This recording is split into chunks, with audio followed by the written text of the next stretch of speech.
We're honoured as MyMy to pitch at the Unicorn Battle.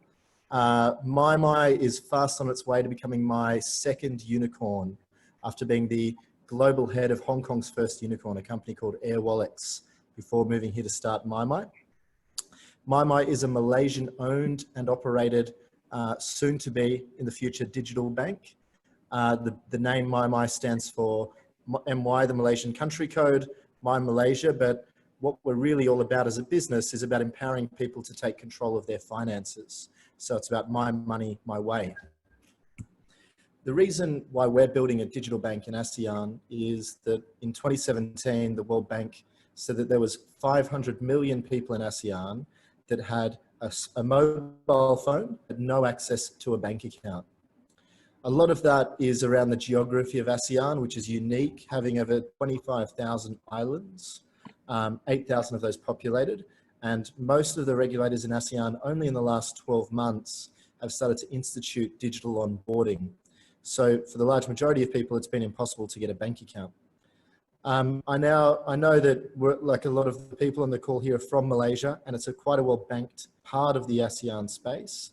But it's still astonishing that in Malaysia, the majority of the banks still don't have an app for their bank.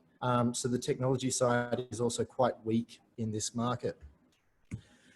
So MyMy, what are we doing? Well, you've heard of the Amazon one-click checkout, which they patented to huge success. MyMy builds the world's smartest eKYC, or digital onboarding. We can give you a bank account in about 45 seconds, and we can do it with only 3 data fields required. That's your email, your phone number, and your password. We're also the only onboarding process that we're aware of in the world where we can guarantee the document that you're using is authentic, which is a nice piece of IP there. Once you're into having your MyMy bank account, you're going to get a MasterCard or a Visa card delivered. But what's really exciting is we give you up to 21 different accounts within that app, 21 different currencies that you can hold your funds in, and you can spend and settle in those currencies. What does that mean to the consumer? It means that we're about 5 to 7% cheaper than every other bank when you're spending on your card overseas right now. And we're about 2 to 3% cheaper than every fintech with a debit card in Malaysia at the moment.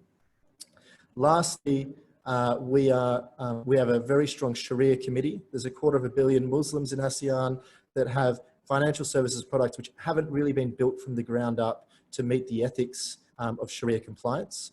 And so we offer a conventional product, and we also offer a Sharia product to the market too.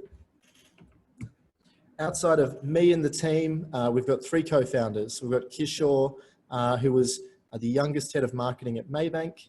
We've got Alan Goodwin, who actually issued the first debit card in Europe over 20 years ago.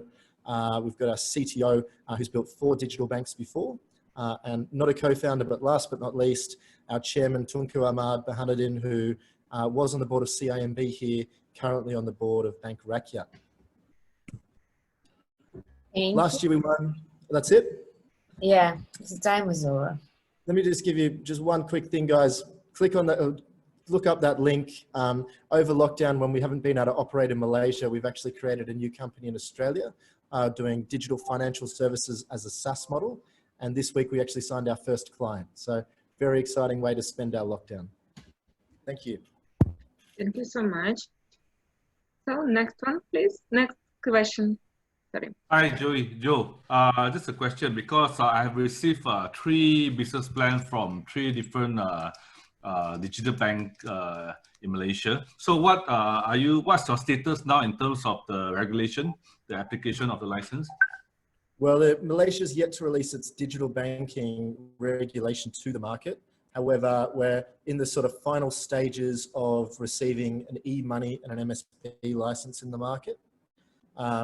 And so our goal is to bring a product to market multi-currency, so similar to BigPay, but multi-currency. And then once the regulation comes out, with our most recent investor, we'll be applying to become a digital bank then. Have you started dealing with the Bank Negara on the licensing matters? Yeah, so we've been engaged with Bank Negara for 18 months now. We're close to receiving our e-money and MSB license, which will be what we'll be using until Bank Negara releases the digital banking license. All right, thank you. Thank Thank you. Joey, I run a fintech company in Hong Kong. In fact, it's the largest e-wallet in Hong Kong. I'm Malaysian. Question is, why Malaysia? Hey, Paul, we've actually met in Hong Kong before, funnily enough, a little while back at Rise, I think. Why Malaysia? Well, one of the biggest challenges when you're bringing a product to market is changing customer behavior. And when we looked at ASEAN as a market, over 90% of Malaysians had a debit card in their pocket, so they're used to paying with their card.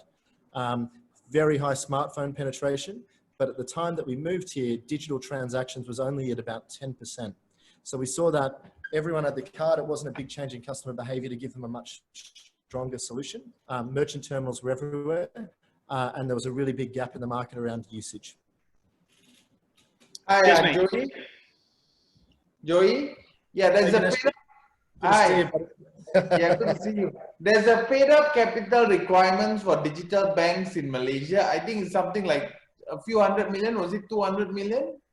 They're still working it out, but it's currently sitting at 100 million ringgit. Yeah, so how will you be able to, how are you planning to raise that? Because they'll need that that paid up capital quite quickly.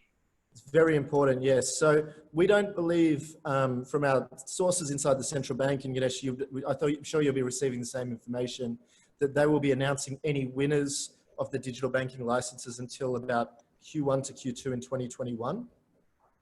Sure. We've just signed a large multinational to lead our next fundraising round. So they're giving us $2 million US on a pre-money val of 10 million US.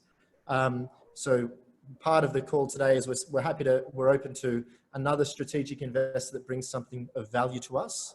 But most important, that investor coming in is extremely well capitalized, has ambitions to build a bank, and has the balance sheet to make sure we get that license.